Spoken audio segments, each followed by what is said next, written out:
ప్రారంభిస్తున్నాం. దయచేసి అందరూ కూడా ప్రార్థనలో మాతో ఏకీభవించాలని మనం చేస్తున్నాం, ప్రార్థిస్తున్నాం. మహాపరిశుద్ధుడవును సర్వశక్తియు మిక్కిలి కలిగిన మా తండ్రి, మీకు వందనములు కృతజ్ఞతలు తెలుస్తున్నాము.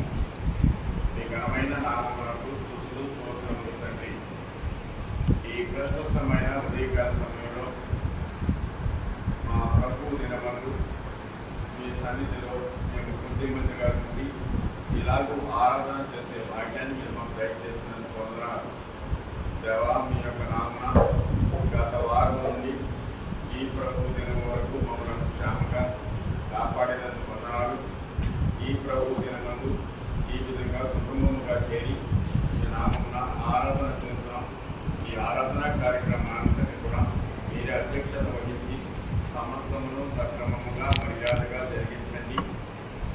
పాటల్లో వాక్యం చదువులో ప్రబోధన కార్యక్రమం మొదట్లో వాక్య భాగాన్ని వినుకలో మరి కానుకలు సమర్పించట్లో మీరు సహాయం చేయండి. ఈ కార్యక్రమాన్ని మీ చిత్తానుసారంగా నడిపించి మీరు పొందండి. మీ ఆశీస్సులు పొందండి. స్తోత్రాలు. ఈ కార్యక్రమాన్ని మీ చిత్తానికి అప్పగిస్తున్నాం. మీరే పొందండి. మీ కార్యక్రమాన్ని మీకు మాత్రమే జరిపించండి. యేసు అతి శ్రేష్ఠమైన నామమున ప్రార్థన చేస్తున్నాం.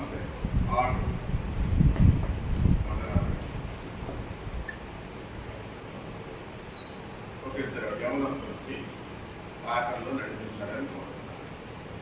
ఇద్దరు యవనస్తులు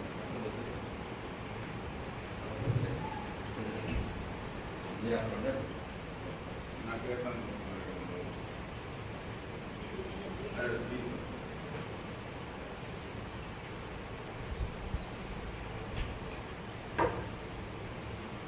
మన కీర్తన పుస్తకాలు వచ్చి 35వ కీర్తన.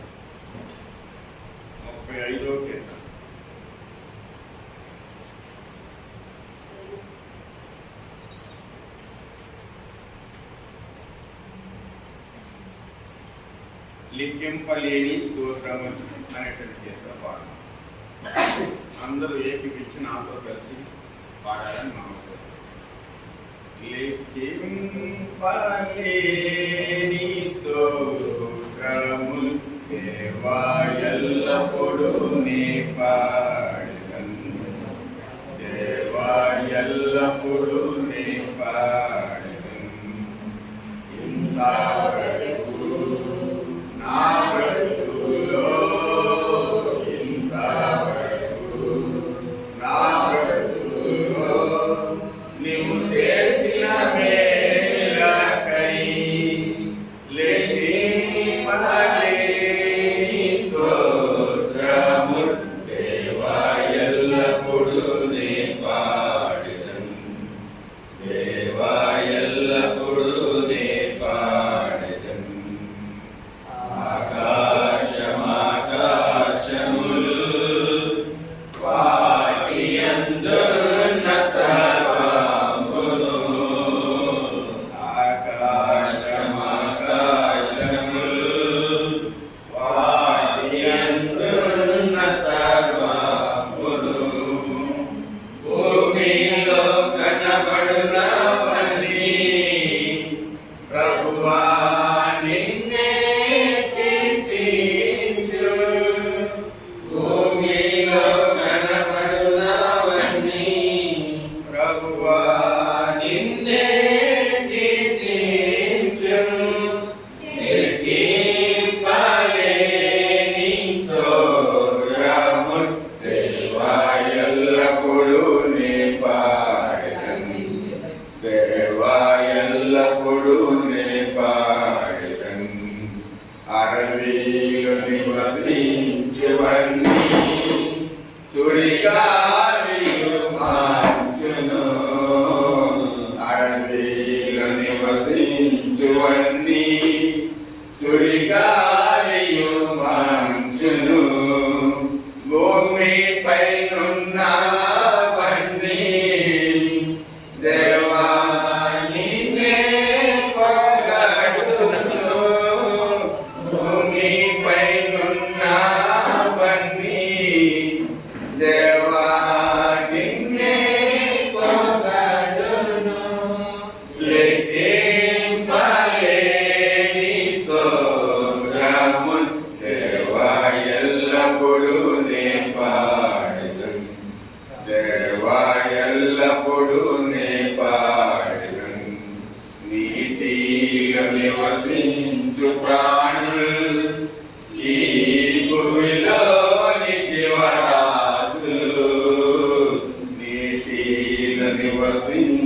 ప్రాణులు ఈ భూమిలోని జీవరాశులు ఆకాశం నాయకులన్నీ ప్రభువా నిన్నే కీర్తించు. ఆకాశం నాయకులన్నీ ప్రభువా నిన్నే కీర్తించు. లెక్కింపలేని స్తోత్రము దేవా ఎల్లప్పుడూ నీ పాడెను. దేవా ఎల్లప్పుడూ నీ పాడెను. మరొక కీర్తనగా 52 చూడండి. 52 అదే కీర్తన పుస్తకంలోంచి 52వ కీర్తన. స్తోత్రించి కీర్తించము ఘనపరచటము అనేటువంటి కీర్తన. అందరూ ముందు స్వరం ఎత్తి పాడాలని మనం చెప్తాం. మాతో కలిసి నా స్వరంతో పాటు మీరు కూడా సమాన స్వరంలో గట్టిగా పాడాలి, దేవుని మహిమ పరచాలి. స్తోత్రించి కీర్తింతుము ఘనపరచెదము కొనియాడెదము. ఆదరించి కాపాడువాడు కీడెచ్చువాడు. స్తోత్రించి కీర్తింతుము మనకింత వరకు సహాయపడెను.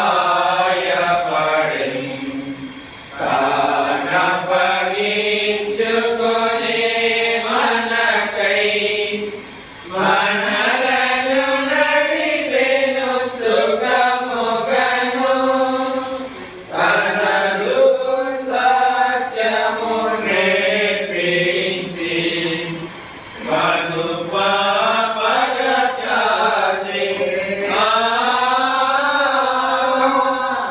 స్తోత్రించి కీర్తింతుము ఘనపరచెదము కొనియాడెదము. ఆదరించి కాపాడువాడు కీడెచ్చువాడు. స్తోత్రించి కీర్తింతుము ఈ దయలోని నరులలో యథార్థ హృదయులకు మునమున తన చిత్తము తెలుపు. పదిలముగా ప్రభు కన్నులు హృదయమిని పరుగెత్తు. స్తోత్రించి కీర్తింతుము ఘనపరచెదము కొనియాడెదము. ఆదరించి కాపాడువాడు కీడెచ్చువాడు. స్తోత్రించి కీర్తింతుము అన్ని సమయములలో వాక్యముతో బోధించును. నన్ను మార్చెను తప్పినను వానుగా హృదయమునాదరించే అన్న గురు యేసువా. స్తోత్రించి కీర్తింతుము ఘనపరచెదము కొనియాడెదము. ఆదరించి కాపాడువాడు కీడెచ్చువాడు. స్తోత్రించి కీర్తింతుము అగ్ని వంటి కన్నులు వేగముల నుండి విడిపించు. జ్యోతి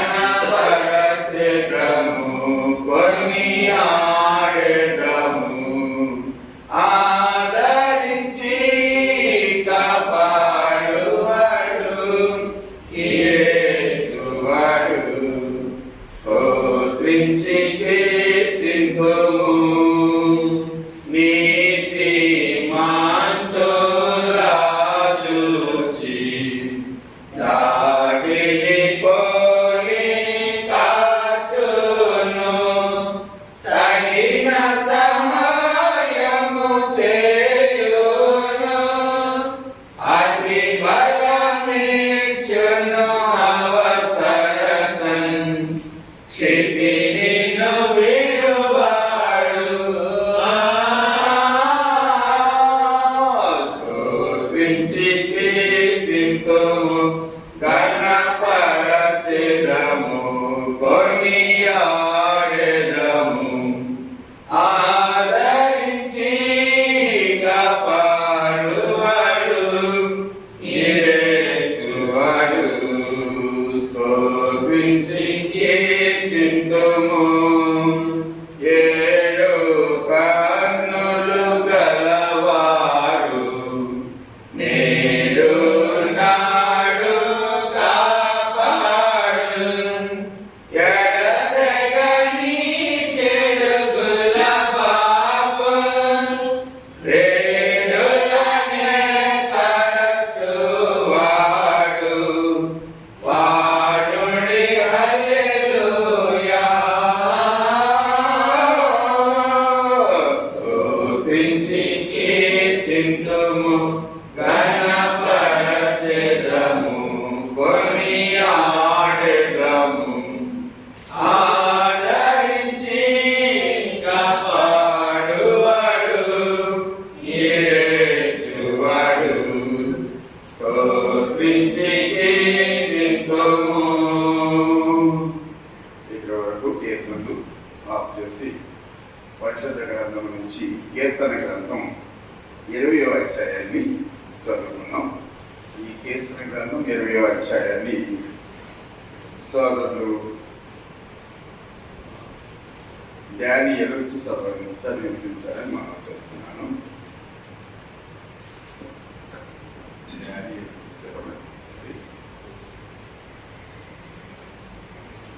కీర్తన గ్రంథం 20వ అధ్యాయం మొదటి నుంచి ఆఖరి వచ్చిన వరకు చదువుకున్నాం.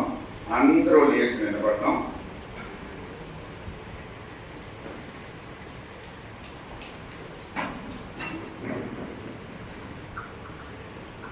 అందరికీ వందనాలండి.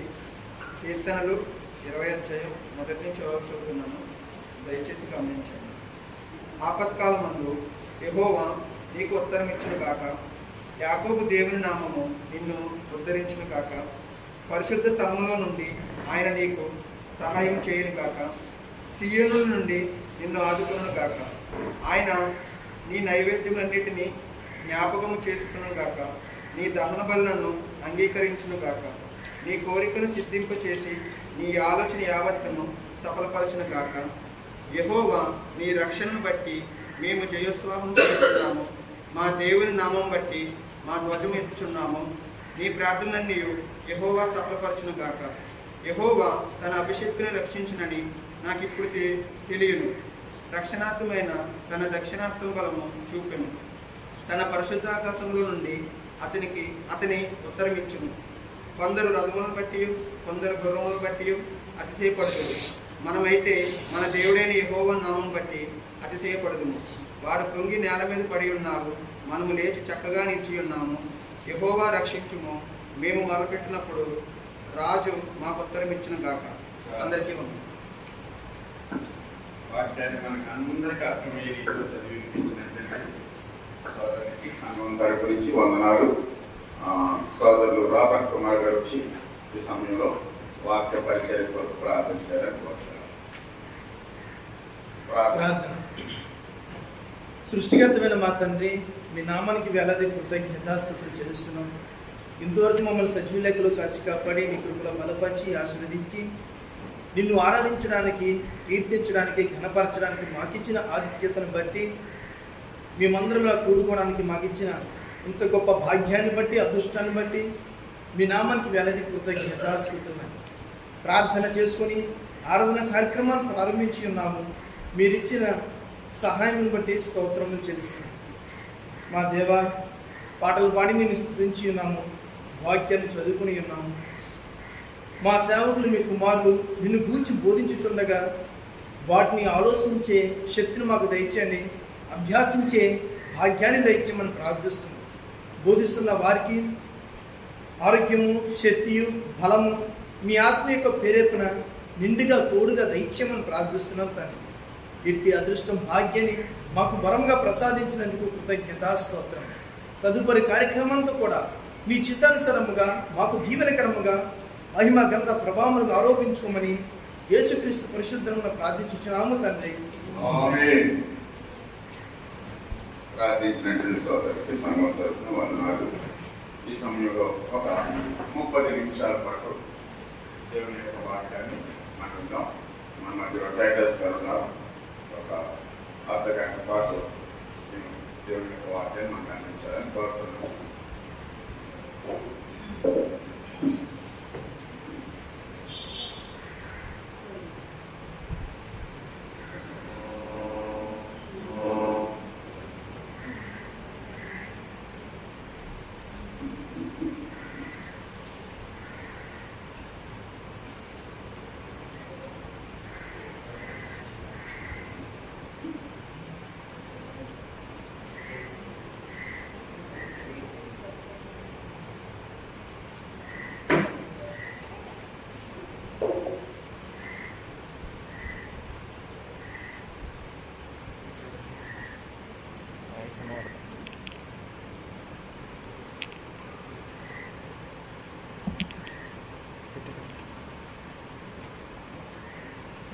మహోన్నతుడైన దేవునికి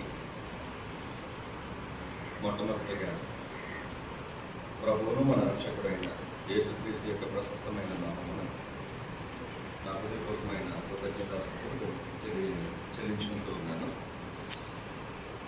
అదేవిధంగా మన పరిశుద్ధుడైన తండ్రిని ఆత్మతోనూ సత్యంతోనూ ఆరాధించడానికి ఈ స్థలమందు కూడి ఉన్న సకల పరిశుద్ధులకు ప్రభువును మన రక్షకుడైన యేసుక్రీస్తు యొక్క ప్రశస్తమైన నామమున నా హృదయపూర్వకమైన వందనాలు మీ అందరికీ తెలియజేసుకుంటాను.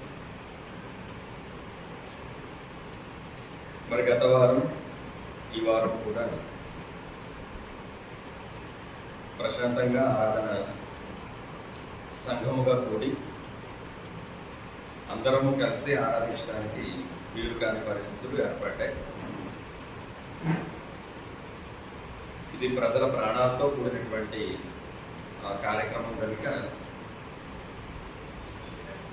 మూర్ఖుల్లా మనం ప్రవర్తించకుండా ఉన్నట్లు,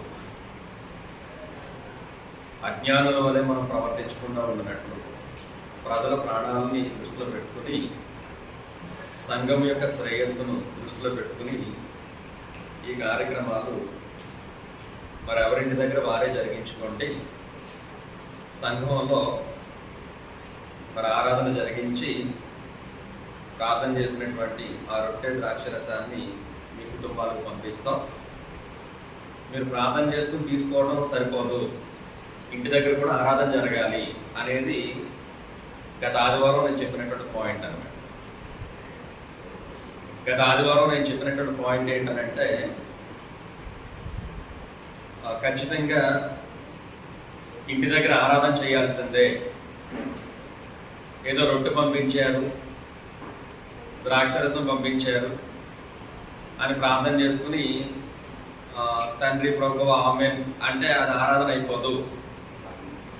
ఇంటి దగ్గర ఖచ్చితంగా ఆరాధన జరగాలి. అంటే సంఘంగా మనం కూడుకున్నప్పుడు ఎలాగైతే 5 కార్యక్రమాలు జరిగాయో మన ఇంట్లో కూడుకున్నప్పుడు కూడా 5 కార్యక్రమాలు జరగాల్సిందే. 5 కార్యక్రమాలు జరిగితేనే ఆరాధన. మీరు ఒక్కరుంటే ఒక్కరు, ఇద్దరుంటే ఇద్దరు, 10 మంది ఉంటే 10 మంది, ఇంట్లో ఆరాధన జరగాల్సిందే. ఒకటి మాత్రం మీరు నమ్మాలి, అదేంటనంటే ఎన్ని ఆటంకాలు వచ్చినా, ఎన్ని అభ్యంతరాలు వచ్చినా, ఎన్ని వ్యాధులు వచ్చినా, ఎన్ని రోగాలు వచ్చినా, ఎన్ని శ్రమలు వచ్చినా, ఎన్ని సమస్యలు వచ్చినా ఆరాధన అయితే మాత్రం ఆగే ఛాన్సే లేదు. ఆరాధన ఆగే ఛాన్సే లేదు. ఇంట్లోనైనా ఆరాధన జరగాలి, వ్యక్తిగతంగానైనా ఆరాధన జరగాలి. ఆరాధనలో 5 కార్యక్రమాలు జరగాల్సిందే. ఏంటవి 5 కార్యక్రమాలు? ప్రార్థన చేయాలి, అలాగే పాటలు పాడాలి, వాక్యాన్ని చదువుకోవాలి, వాక్యాన్ని చెప్పగలిగితే వాక్యాన్ని చెప్పుకోగలగాలి, వాక్యాన్ని వివరించుకోగలగాలి, లేక వాక్యాన్ని చదువుకోగలగాలి. ఆ తదుపరి ప్రభురాత్రి భోజన కార్యక్రమాల్లో పాలు పొందగలగాలి. ఆ తర్వాత దేవుడు మనకి ఇచ్చినటువంటి కానుకల్ని మనము మన ఇంట్లోనే వేసుకుని వాటిని నిల్వ చేసి ఎప్పుడైతే సంఘానికి వస్తామో అప్పుడు వాటిని అప్పగించవలసినటువంటి వారమై ఉంటాం. ఈ 5 కార్యక్రమాలు కూడా రెగ్యులర్గా జరగాల్సిందే. ప్రతి ఆదివారం అవకాశం ఉండి మనందరం కలిస్తే ఓకే, ఒకవేళ కలవకపోయినా మన ఇంట్లోనైనా ఖచ్చితంగా ఏం జరగాలి అని అంటే ఆరాధన జరగాలి. అంటే సాతానుకి అపజయం తీసుకురావాలి. మనం లాక్డౌన్ పెట్టారా, లాక్డౌన్ పెట్టడం వల్ల అనేక మంది క్రైస్తవులు ఆరాధన మానేశారు అనే క్వశ్చనే వాడికి రావడానికి వీల్లేదు. ప్రతి ఇల్లు ఒక మందిరంగా, ప్రతి హృదయము ఒక మందిరంగా, ప్రతి ఇల్లు ప్రతి కుటుంబం దేవునికి ఆరాధించే కుటుంబంగా తయారు కావాల్సినటువంటి అవసరత ఉంది. ఏమో ముందు ముందు ఇక భవిష్యత్తులో కలుస్తామో లేదో తెలియని పరిస్థితులు ఉన్నాయి. ఈ లాక్డౌన్ ఎంతకాలం కొనసాగుతుందో తెలియని పరిస్థితులు ఉన్నాయి. మళ్ళీ కలవడానికి వీలవుతుందా లేదా అనే పరిస్థితులు ఉన్నాయి. కాబట్టి ఎలాంటి పరిస్థితులు సంభవించినప్పటికీ కూడా మన ఇంట్లో ఆరాధన జరిగించుకోవాల్సినటువంటి అవసరత ఉంది. ఇద్దరుంటే ఇద్దరు, ఒకరుంటే ఒకరు, ముగ్గురుంటే ముగ్గురు మన ఇంట్లోనే ఆరాధన జరిగించుకోవాలి. ఎలాంటి పరిస్థితులు ఏర్పడినప్పుడు. మళ్ళీ ఇక్కడ నేను ఇంకొక పాయింట్ కూడా మీకు రైట్ చేస్తా ఉన్నాను. కాబట్టి అన్ని పరిస్థితులు బాగున్నప్పుడు, అన్ని అవకాశాలు ఉన్నప్పుడు మళ్ళీ నేను ఒక్కడిని ఇంట్లో చేసుకుంటాను అనేటటువంటిది కరెక్ట్ అయినటువంటి విధానము కాదు. ఇప్పుడు అవకాశం లేదు కాబట్టి ఆరాధన ఆగిపోకూడదు, ఆరాధన ఇంట్లో జరగాలి అనే ఉద్దేశంతోనే చెప్తున్నటువంటి మాటలు. మళ్ళీ సంఘంగా మనం కూడుకునే రోజులు వచ్చినప్పుడు ఖచ్చితంగా మళ్ళీ మనందరం ఎక్కడ కూడుకోవాల్సిన అవసరం ఉందనంటే సంఘంలో కూడుకోవాల్సినటువంటి అవసరత ఉంది. ఇప్పుడు అవకాశం లేదు కాబట్టి ఆరాధన ఆగడానికి వీల్లేదు. ఆరాధన ఖచ్చితంగా జరగాల్సిందే, ఆరాధనలో ఖచ్చితంగా పాల్పొంగులు పొందాల్సిందే. రొట్టె ద్రాక్షరసం ఎలా తయారు చేసుకోవాలో అవన్నీ మీకు తెలియకపోవచ్చు అనే ఉద్దేశంతో, ఒకవేళ రాదు అనే ఉద్దేశంతో, ఆగిపోతారనే ఉద్దేశంతో ఇక్కడి నుంచి రొట్టెను ద్రాక్షరసాన్ని సంఘ సభ్యులకు పంపిస్తా ఉన్నాం.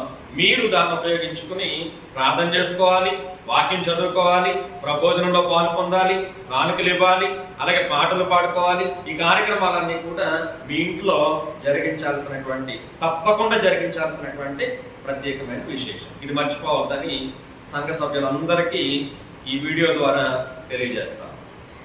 మీ అందరికీ మరొకసారి నా హృదయపూర్వకమైన వందనాలు. పాఠంలోకి పెడదాం. చక్కటి పాఠాన్ని రోజు ఆలోచిద్దాం. ప్రతి ఒక్కరూ శ్రద్ధ పెట్టి మనసు పెట్టి వినాలని ప్రత్యేకించి మీ అందరినీ నేను కోరుకుంటూ ఉన్నాను. అపోస్తలుల కార్యంలో అపోస్తలుల కార్యములు 3వ అధ్యాయం. అపోస్తలుల కార్యములు 3వ అధ్యాయంలో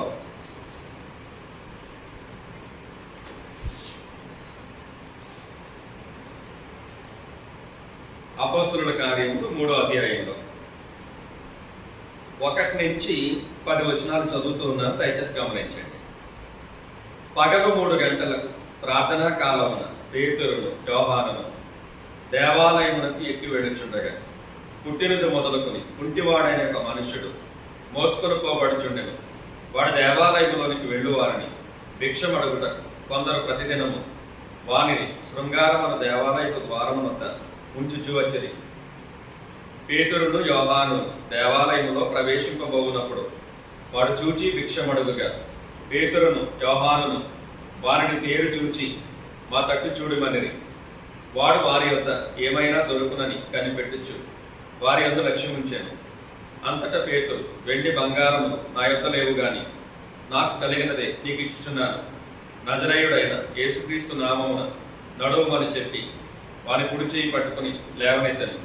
వెంటనే వాని పాదములను చీలమండలను బలము పొందెను. వాడు దిగ్గున లేచి నిలిచి నడుచుచు గంతులు వేయించు దేవుని స్తుతించుచు వారితో కూడా దేవాలయంలోనికి వెళ్ళెను. వారు నడుచుచు దేవుని స్తుతించుటూ ప్రజలందరూ చూచి శృంగారమున దేవాలయపు ద్వారము వద్ద భిక్షము కొరకు కూర్చుండిన వాడు వీడే అని గుర్తెరిగి వానికి జరిగిన దానిని చూచి విస్మయముతో నిండి పరవశులైరి. ఈ మాటలు గమనించారు. కాబట్టి ఈ వాక్య భాగంలో అపోస్తలుల కార్యాలు 3వ అధ్యాయం 1 నుంచి 10 వచనాల్లో చాలా అద్భుతమైనటువంటి విశేషాలు వివరించబడ్డాయి. వాటిని ఒకసారి మనం ధ్యానించడానికి సమయం అంతా ప్రయత్నం చేద్దాం. పుట్టినది మొదలుకొని కుంటివాడైన ఒక మనుషుడు మోసుకొని పోబడుచుండెను. వాడు దేవాలయంలోనికి వెళ్ళువారిని భిక్షమడుగుటకు కొందరు ప్రతిదినము వారిని శృంగారమున దేవాలయం ద్వారా ఉంచుచూ వచ్చింది. అంటే ఇక్కడ ఒక కుంటివాడు ఉన్నాడు.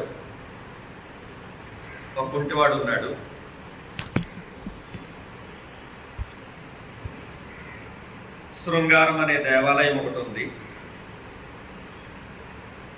ఈ దేవాలయపు మెట్టునొద్ద ఈ కుంటివాడిని ప్రతిరోజు కొంతమంది తీసుకొచ్చి కూర్చోబెడతా ఉన్నారు.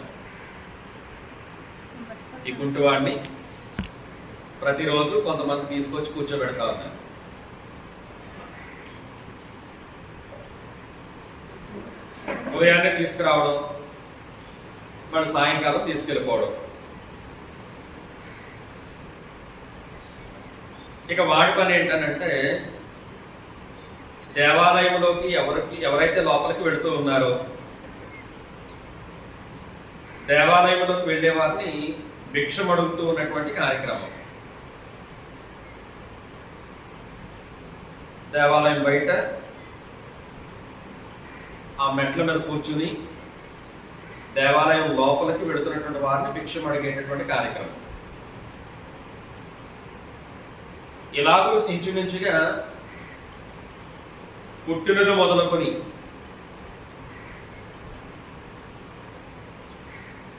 బహుశా పోలియోతో పుట్టాడేమో, అంగ వైకల్యం కలిగిన వ్యక్తి,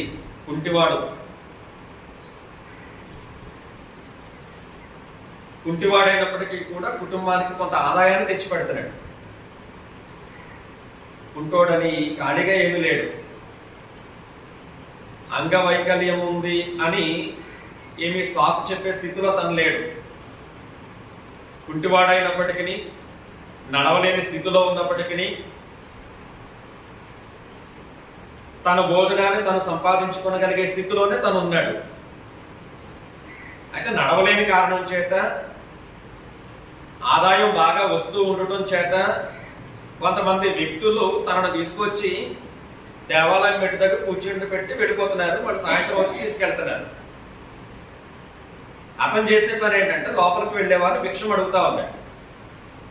ఇలాగ తరచుగా జరిగే కార్యక్రమం, రోజు జరుగుతున్న కార్యక్రమం అది.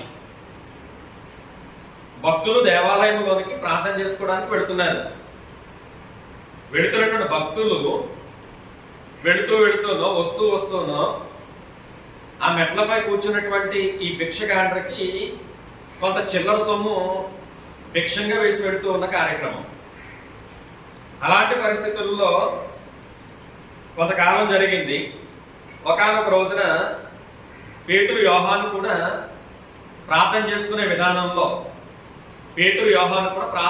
విధానంలో మరి దేవాలయానికి వెళ్ళడం జరుగుతాం. మరి దేవాలయానికి వెళ్తున్నటువంటి కార్యక్రమంలో అందరినీ రెగ్యులర్ గా ఎలాగైతే భిక్షం అడుగుతూ ఉన్నాడో పేతురు యోహానులు కూడా దూరం నుండి చూచాడు. వాళ్ళు వస్తూ ఉండటం గమనించాడు. వీళ్ళు ఏదైనా నాకు సహాయం చేయగలుగుతారు అని తను భావించాడు. వెంటనే ఏం చేశాడు అని అంటే దేవాలయంలోనికి ప్రార్థన చేసుకోవడానికి వెళుతున్నటువంటి ఈ పేతుర్ని యోహాన్ని కూడా దగ్గరికి రాగానే భిక్షం అడిగాడు. భిక్షం అడిగిన తర్వాత వారి యొద్ద ఏమైనా దొరుకునని కనిపెట్టుచు వారి యొద్ద లక్ష్యం ఉంచాను.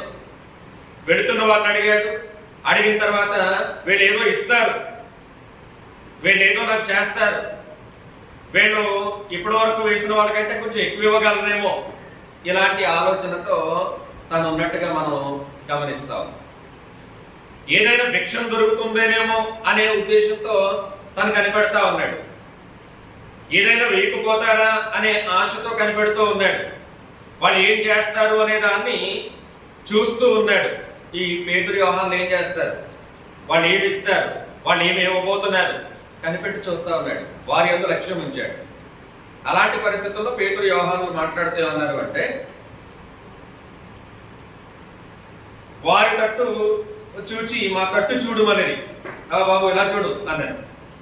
వాడు వారి యొద్ద ఏమైనా దొరుకునని కనిపెట్టుచు వారి యందు లక్ష్యం ఉంచెను. అంతట పేతురు, వెండి బంగారములు నా యొద్ద లేవు గాని నాకు కలిగినదే నీకు ఇచ్చిచున్నాను, నజరేయుడైన యేసుక్రీస్తు నామమున నడువమని చెప్పి వారి కుడి చేయి పట్టుకుని లేవనెత్తెను. వెంటనే వాడి పాదములను చీలమండలను బలము పొందాను. వాడు దిక్కున లేచి నిలిచి నడిచెను. ముందు చరిత్రలో నడవలేని వాడు ఎవరో కొంతమంది వ్యక్తులు తీసుకుని మోసుకొచ్చి అక్కడ కూర్చోబెట్టాలి, మళ్ళీ సాయంత్రం తీసుకెళ్ళాలి. ఇతని పని ఏంటంటే లోపలికి వెళ్ళేవాడిని భిక్షం అడుగుతున్నాడు. ఇది అతని స్టోరీ. ఇప్పుడు పేతురు యోహానులు ఏమన్నారు అంటే, బాబు ఒకసారి నా వైపు చూడు అన్నాడు.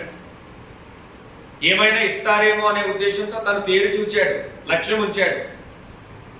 వెంటనే పేతురు గారు అన్నారు, నీకు ఇవ్వడానికి నా దగ్గర బంగారం లేదు, వెండి లేదు, నేను ఒకటి కలిగి ఉన్నాను, అది నీకు ఇస్తున్నాను. నాకు కలిగిందే నీకు ఇస్తున్నాను. నేను ఏదైతే పొందుకున్నానో అది నీకు ఇస్తున్నాను. నేను ఏదైతే అనుభవిస్తున్నానో అది నీకు ఇస్తున్నాను. నువ్వు లేచి నడు అని చెప్పేసి తన కుడి చేయి పట్టుకునేసరికి అక్కడ రాసిన మాటలు ఎలా ఉన్నాయంటే 7వ వచనంలో, వాడి కుడి చేయి పట్టుకుని లేవనెత్తెను. వెంటనే వాడి పాదములను చీలమండలను బలము పొందెను. వాడు దిగ్గున లేచి నిలిచి నడిచెను. లేవటం, నడవడం, లేచి నడవడం, లేచి నడవడం, లేచి నడవడం. తను పుట్టినది మొదలుకొని కుంటివాడు. ఎప్పుడు నడిచిన దాఖలాలు లేవు, ఎప్పుడు నడిచిన పరిస్థితి లేదు, ఎప్పుడు నడిచిన అనుభవం లేదు. ఈరోజు పేతురు యోహానులు వారికి కలిగిన ఆ స్వస్థత వరముతో వారికి స్వస్థతనిస్తే వాడు లేచి నిలిచి నడిచెను. నడుచుచు గంతులు వేయచ్చు. ఫస్ట్ అక్కడికి వెళ్ళాడండి, మల్టీప్లెక్స్ గా ఫస్ట్ అక్కడికి వెళ్ళాడండి, దేవుని మందిరానికి వెళ్ళాడు. ఎంతో మంది భక్తులు తన కళ్ళ ముందు పిల్ల పాపలతో భార్య భర్తలతో అలాగూ సంతోషంగా దేవుని మందిరానికి వెళుతున్న వాళ్ళు అనేక మందిని ఆయన చూశాడు. వెళుతున్న వారిని చూశాడు, వస్తున్న వారిని చూశాడు. దేవాలయం లోపలికి వెళుతున్న వారిని చూశాడు, వస్తున్న వారిని చూశాడు. తను ఎప్పుడు లోపలికి వెళ్ళలేదు, తనని ఎప్పుడు లోపలికి తీసుకెళ్లిన అనుభవం లేదు, ఆ ఎక్స్పీరియన్స్ లేదు. ఆ మెట్ల మీద కూర్చుని అడుక్కునే అనుభవం తెలుసు తప్ప లోపలికి వెళ్ళిన అనుభవం లేదు. అక్కడే ఉండిపోయాడు. ఎప్పుడు అక్కడైనా వాళ్ళు తీసుకెళ్తున్నారు అంటే వాళ్ళకి ఆదాయం కలిసి వస్తుంది. ఆ కుంటివాడి వల్ల ఆదాయం కలిసి వస్తుంది కాబట్టి తీసుకెళ్తున్నారు. ఆదాయం రాకపోతే వాడిని కూడా పట్టించుకోరు. కాబట్టి ఇక్కడ గమనించాలి, పేతురు యోహానులు ఆ వ్యక్తిని స్వస్థపరిచారు. ఎప్పుడు నడవని వ్యక్తి, ఎప్పుడు గంతులు వేయని వ్యక్తి, ఎప్పుడు లోపలికి వెళ్ళని వ్యక్తి, ఎప్పుడు లోపల దేవాలయం ఎలా ఉంటుందో చూడని వ్యక్తి ఈ రోజు ఏం జరిగిందనంటే, వాడు దిక్కున లేచి నిలిచి నడిచెను. నడుచుచు గంతులు వేయచ్చు, దేవుని స్తుతించుచు వారితో కూడా దేవాలయంలోనికి వెళ్ళి తన జీవితంలో ఒక మంచి ఎక్స్పీరియన్స్ అని అంటారు. ఇది ఒక ప్రత్యేకమైన అనుభవమేనా, మర్చిపోలేని అనుభవమా, మర్చిపోయే అనుభవమే మాట్లాడుతుంది. ఇది మర్చిపోయే అనుభవమా, మర్చిపోలేని అనుభవం. తన జీవితంలో ఎన్నడూ మర్చిపోలేని కార్యక్రమం ఇది. తన జీవితంలో ఒక అద్భుతమైన ఎక్స్పీరియన్స్ ఇది. కూర్చోవడమే తెలుసు తప్ప నడవడం తెలియదు, కూర్చోవడమే తెలుసు తప్ప నిలబడటం తెలియదు, కూర్చోవడమే తెలుసు తప్ప గంతులు వేసి తెలియదు, కూర్చోవడమే తెలుసు తప్ప లోపలికి వెళ్ళటం తెలియదు, కూర్చోవడమే తెలుసు తప్ప అసలు ఎప్పుడు కూడా దేవాలయం లోపలికి అడుగు పెట్టిన దాఖలాలు లేవు. ఆ దాఖలాలు లేవు. మరి అలాంటి వాడికి ఈరోజు లేచాడు, నిలబడ్డాడు, నడిచాడు, గంతులు వేశాడు, పరిగెత్తుకుంటూ దేవాలయం లోపలికి వెళ్ళిపోయాడు. ఎప్పటి నుంచో ఉన్న కోరిక, దేవుడా నన్ను కరుణిస్తుంది, నువ్వు నన్ను కరుణిస్తే నేను కూడా అందరిలాగా నీ దగ్గరికి వస్తాను నాయన, నాకు కూడా రావాలన్న ఉంది నీ దగ్గరికి, నేను కూడా నీ దగ్గరికి చేరాలని ఉంది, నేను కూడా నేను లోపలికి వచ్చి ఆరాధించాలని ఉంది, నాకు ఆ భాగ్యాన్ని కలిగించు అని ఎప్పటి నుంచో చేసుకున్నటువంటి ప్రార్థనలు, ఎప్పటి నుంచో లోపల ఉన్నటువంటి ఆలోచనలు ఈరోజు తక్కువ నెరవేరినాయి. అందుకని అంటే బైబిల్లో ప్రతిదానికి ఒక సమయం ఉంది, కంగారు పడొద్దు, ప్రతిదానికి ఒక సమయం ఉంది. తన జీవితంలో ఎప్పుడైనా ఆలోచించాడా? నేను లేస్తాను, నేను నడుస్తాను, నేను గంతులు వేస్తాను, నేను లోపలికి పెడతాను, ఆ అనుభవం ఎప్పుడైనా ఉందంటే ఎప్పుడూ లేదు. ఆలోచన అయితే ఉంది. అందరిలాగా నేను లేచి నిలబడాలి, అందరిలాగా నేను గంతులు వేయాలి, అందరిలాగా నేను తిరగాలి, అందరిలాగా నేను కూడా వెళ్ళాలి, అందరిలాగా నేను కూడా వెళ్తే బాగుండు, ఇవన్నీ మనసులోనే ఉన్నాయి. ఇవన్నీ మనసులోనే ఉన్నాయి, ఎప్పటి నుంచో మనసులో ఉన్నాయి. ఈరోజు ప్రత్యక్షంగా జరిగింది. ఏం జరిగింది? వాడు లేచాడు, నిలిచాడు, అలాగే నడిచాడు, గంతులు వేశాడు, దేవాలయం లోపలికి వెళ్ళిపోయాడు. దేవాలయం లోపలికి వెళ్ళిపోయాడు. కాబట్టి ఇక్కడ ఇదంతా నేను ఎందుకు చెప్తున్నాను అంటే, ఈరోజు మనం చేసేది ఆరాధన. ఈరోజు మనం చేసేది ఏంటంటే ఆరాధన. ఆరాధనలో ఆరాధన పట్ల లక్ష్యం కానీ, ఆరాధన పట్ల శ్రద్ధ కానీ, ఆరాధన పట్ల ప్రాముఖ్యత కానీ, ఆరాధన యొక్క ఆవశ్యకత కానీ, ఆరాధన యొక్క గొప్పతనం కానీ, ఆరాధన యొక్క ధన్యత కానీ, ఆరాధన యొక్క ఆశీర్వాదం కానీ, ఆరాధన యొక్క దీవెన కానీ మనకు అర్థం అవ్వాలి అని అంటే మన గత స్థితి ఏంటి అనే దాన్ని ఎప్పుడు మర్చిపోకూడదు. మనం ఎక్కడి నుంచి వచ్చాం, మనం ఎక్కడి నుంచి వచ్చాం, ఎక్కడి నుంచి వచ్చాం, ఎక్కడి నుంచి వచ్చాం అనే స్థితిని మర్చిపోతే ఆరాధన చేయలేం. మనం ఆరాధన చేయలేం. ఆరాధన చెయ్యాలి అంటే, ఆరాధన కరెక్ట్ గా చేయాలి అంటే, ఆరాధన హృదయపూర్వకంగా చేయాలంటే, ఆరాధన మనస్ఫూర్తిగా చేయాలంటే, ఆరాధన ఆరాధనగా చేయాలంటే, ఏ స్థితిలో నుంచి దేవుడు నన్ను రక్షించాడు, ఏ స్థితిలో నుంచి దేవుడు నన్ను విమోచించాడు, ఎలా ఉండేవాడిని, ఎలా తిరిగేవాడిని, ఎలా బ్రతికేవాడిని, ఎలా జీవించేవాడిని, ఈ రోజు ఎలా ఉన్నాను, దాన్ని బట్టే మనసులో నుంచి ఆరాధన బయటకు వస్తుంది. పరమ తండ్రికి యోగ్యమైనటువంటి ఆరాధనగా ఉంటుంది. ఈ వ్యక్తిని మీరు గమనించారు. ఈ వ్యక్తి ముందు స్థితి చూడండి, తర్వాత స్థితి చూడండి. ముందు ఎలా ఉండేవాడు? కుంటివాడు. ఎవరో ఒకరు మోసుకురావాలి, ఎవరో ఒకరు తీసుకెళ్ళాలి. మెట్టి దగ్గరే కూర్చుంటాడు, లేవలేడు, నిలబడలేడు, నడవలేడు, పరిగెత్తలేడు, గంతులు వేయలేడు, దేవాలయం లోపలికి వెళ్ళే అనుభవం లేదు. అలాంటోడు పేతురు యోహానులు, వాళ్ళకి స్వస్థతావరం ఉంది, వాళ్ళకి కలిగింది స్వస్థతావరం. చేతులు ఉంచినా, చేతులు పట్టుకున్నా, వాళ్ళు తగిలినా, వాళ్ళు తాకినా, వాళ్ళు నీళ్ళ పడినా అవతలకి స్వస్థత కలుగుతుందంటే అపోస్తలులకు దేవుడు ఇచ్చినటువంటి గొప్ప ఆధిక్యత అది. యేసుప్రభు ముందే చెప్పారు, నా యందు విశ్వాసం ఉంచేవాడు నాకంటే గొప్ప కార్యాలు చేస్తారు. కాబట్టి గమనించాలి, ఆయన నీడ పడితే అనేక మంది స్వస్థత కలిగింది, ఆయన వస్త్రపు చెంగు పట్టుకుంటే స్వస్థత కలిగింది. కాబట్టి ఆయన వస్త్రపు చెంగు పట్టుకుంటే స్వస్థత కలిగింది యేసుప్రభు కాలంలో. అపోస్తలుడైనటువంటి పేతురు నీడ పడితే చాలు వాళ్ళు లేచి కూర్చున్నారు, అపోస్తలులకు ఇచ్చినటువంటి పరిధులు. కాబట్టి నా యందు విశ్వాసం ఉంచేవాడు నాకంటే గొప్ప కార్యాలు చేయను అనేటటువంటిది అపోస్తలుల విషయంలో జరిగింది, అపోస్తలుల బోధ విషయంలో జరిగింది. దీన్ని మనం గమనించాల్సిన అవసరం ఉంది. ఎప్పుడు నడవలేనోడు, ఎప్పుడు లేవలేనోడు, ఎప్పుడు గంతులేనోడు, ఎప్పుడు పరిగెత్తలేనోడు, ఎప్పుడు దేవాలయంలోనికి వెళ్ళలేనోడు ఈరోజు వెళ్ళగలిగాడు, ఈరోజు లేవగలిగాడు, ఈరోజు నిలబడగలిగాడు, ఈరోజు నడవగలిగాడు, ఈరోజు గంతులు వేయగలిగాడు, ఈరోజు పరిగెత్తుకుంటూ లోపలికి వెళ్ళగలిగాడు. అంటే ఒకప్పుడు స్థితి ఏంటి చూడండి. పేతురు యోహానులు ప్రకటించినటువంటి, పేతురు యోహానులు ఇచ్చినటువంటి ఆ స్వస్థతను బట్టి వాడికి ఎలాంటి అదృష్టం కలిగిందో కావాలి. ఇంకా ఇప్పుడు ఆ వ్యక్తి దేవుని మర్చిపోతాడా? ఇప్పుడు ఆ వ్యక్తి దేవుని మర్చిపోతాడా? దేవుని మర్చిపోయే ఛాన్స్ లేదు. ఎందుకంటే అసలు ఎప్పుడు చూడని భాగ్యాన్ని దేవుడు ఇచ్చాడు తనకి, ఎప్పుడు చూడని ఐశ్వర్యాన్ని ఇచ్చాడు దేవుడు. తన జీవితంలో ఎన్ని డబ్బులు సంపాదించినా, ఎంత డబ్బు సంపాదించినా, ఎంత బంగారం సంపాదించినా, ఎంత వెండి సంపాదించినా ఇవ్వలేని ఆనందం తను లేచి నిలబడటంలో తను పొందగలిగాడు. ఈ ఎక్స్పీరియన్స్ తను ఎప్పుడు మర్చిపోలేడు. ఈ ఎక్స్పీరియన్స్ అనేది ఎప్పుడు మర్చిపోలేడు. ఈ ఎక్స్పీరియన్స్ అనేది ఎప్పుడు మర్చిపోలేడు. కాబట్టి అతడు లోపలికి వెళ్ళి దేవుని స్తుతించెను. ఆరాధన అదండి. మనం పొందిన మేలును బట్టి దేవునికి కృతజ్ఞతలు చెల్లించేది ఆరాధన. దేవుడు మనకు చేసిన ఉపకారాలను బట్టి దేవునికి మనం కృతజ్ఞతలు చెల్లించేది ఆరాధన. ఆయన ఎలా ఉండేవాడిని, ఎలా బ్రతికేవాడిని, ఎలా తిరిగేవాడిని, ఎలా జీవించేవాడిని, అలాంటి నన్ను నువ్వు మార్చావు అని చెప్పి దేవునికి కృతజ్ఞతలు చెల్లించేదే ఆరాధన. మరొక ఇన్సిడెంట్ మనం చూద్దాం. 9వ వచనం. గంతులు వేయించు దేవుని స్తుతించుచు వారితో కూడా దేవాలయంలోనికి వెళ్ళెను. వాడు నడుచుచు దేవుని స్తుతించుట ప్రజలందరూ చూచి, వాడు నడుచుట ప్రజలందరూ చూచి. ఇప్పటి వరకు ప్రజలకు ఏం తెలుసు? తను కుంటోడనే తెలుసు.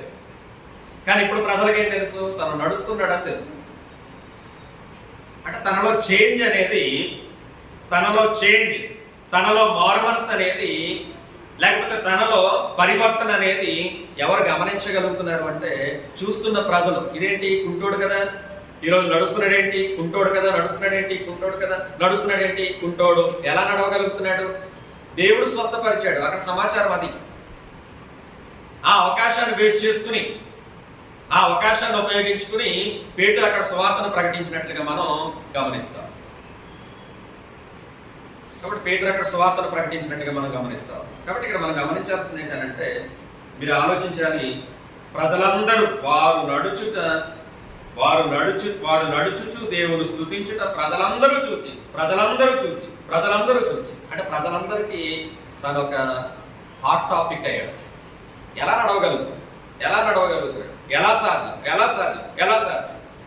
అంటే వాడిలో వచ్చిన మార్పు ప్రజలు గమనించారా లేదా? ఇంతకు ముందులా లేడు. మరి ఎలా ఉన్నాడు? ఒక కొత్త వ్యక్తిగా ఉన్నాడు. ఇంతకు ముందు కూర్చునే ఉండేవాడు, ఇప్పుడు నడవగలుగుతున్నాడు. ఇంతకు ముందు ప్రాగుతూ ఉండేవాడు, ఇప్పుడు నడవగలుగుతున్నాడు. ఇంతకు ముందు అక్కడే ఉండేవాడు, ఇప్పుడు లోపల కూడా వెళ్ళగలిగాడు. అంటే ఆ ఎక్స్పీరియన్స్ అనేది తను చూడగలుగుతాం. గమనించాలి. కాబట్టి ఇక్కడ మీరు చూడాల్సినటువంటి విశేషమైన కార్యక్రమం ఏమిటి అంటే, ప్రజలందరూ వాడు నడుచుచు దేవుడు స్తుతించుట ప్రజలందరూ చూచి. కాబట్టి ప్రజలకు ఏమర్థమైంది? దేవుడు స్వస్థపరిచాడు. నడవలేనోడు దేవుడు నడవగలుగుతున్నాడు అని అంటే ఇది దేవుని మహాకృప అనేది అక్కడ వాళ్ళందరికీ అర్థమైంది. అంటే వాళ్ళందరి విషయంలో దేవుని నామం హెచ్చించబడిందా లేదా? దేవుని నామం గణపరచబడిందా లేదా? దేవుని నామం మహింపరచబడిందా లేదా? దేవుని మహింపరిచేదే ఆరాధన, దేవుని స్తుతించేదే ఆరాధన, దేవుని గణపరిచేదే ఆరాధన. ఇలా ఉండే నన్ను దేవుడు ఎలా చేశాడు, ఇలా ఉండే నన్ను దేవుడు దీవించాడు, ఇలా ఉండే నన్ను దేవుడు ఆశీర్వదించాడు, ఇలా ఉండే నన్ను దేవుడు కనికరించి నన్ను ఈ స్థితిలో పెట్టాడు అని తను చెప్పకనే చెప్పాడు. ప్రజలు అర్థం చేసుకున్నారు. తద్వారా దేవుడికి ఏం కలిగింది అంటే మహిమ కలిగింది. కాబట్టి ఆరాధన అంటే ఇది. వాడిలో ఉన్న మార్పు ప్రజలు చూశారు. ఇది భౌతిక మార్పు అయినప్పటికీ కూడా అక్కడ ఎవరికి మహిమ వచ్చిందని అంటే పరమ తండ్రికి మహిమ వచ్చింది. మరొక ఇన్సిడెంట్ మనం గమనించుదాం. లూకాసు వార్త త్వరగా వెళదాము.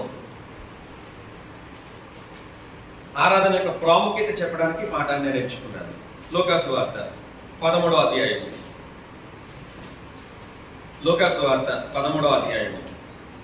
10 నుంచి 13 వచనాలు చదువుతున్నాను, గమనించండి. విశ్రాంతి దినమున ఆయన ఒక సమాజ మందిరమును బోధించుచున్నప్పుడు 18 ఏండ్ల నుండి బలహీనపరచు దయ్యం పట్టిన ఒక స్త్రీ అచ్చట ఉండెను. ఆమె నడుము వంగిపోయి, ఏం వంగిపోయిందంటే, ఎన్ని సంవత్సరాల నుంచి దయ్యంతో పీడించబడుతుంది? 18 సంవత్సరాల నుంచి దయ్యం పట్టుకుని వదలట్లేదా అని.